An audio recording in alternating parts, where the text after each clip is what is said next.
Okey Mamu, bagi mi goreng special. Mi goreng special Betul? Okey. Ni mi. Okey, sila.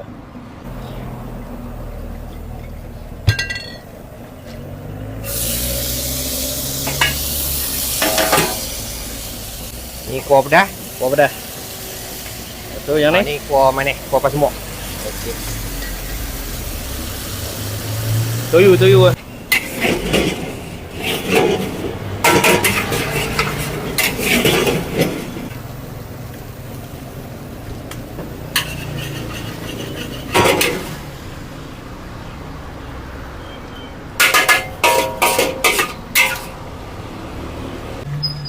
Oh, ni sambal sotong. Okey, ni sambal sotong. Okey. Berapa satu? Satu pinggan RM9 sotong. Okey, bagi ni pula. Mi rebus. Mi rebus Okey. Okey, kita ambil mi sikit. Okey sikit. Okey. Kita celup. Celoknya noh. Celup.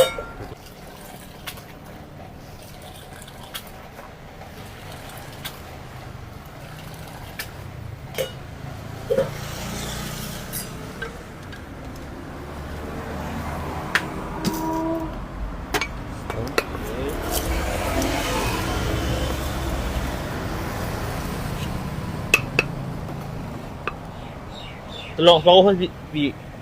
Terus separuh. Okey. Okey. Ni kita masuk kuah. Ni kuah ubi lah.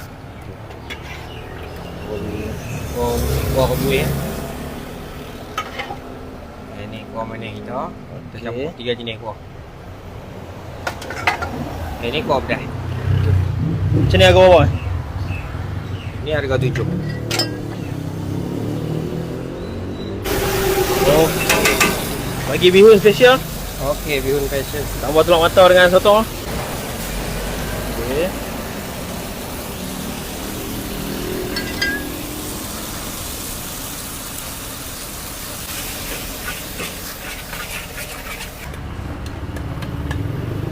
Okey.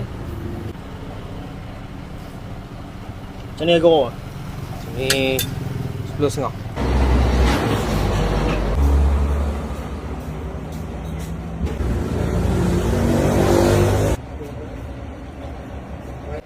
Dia start daripada 1996. Oh. Dari motor lah. Dari ke motor sampai ke kedai lah kita. Semua 3 generasi lah. Untuk berniaga pukul 12 sampai pukul 6 petang.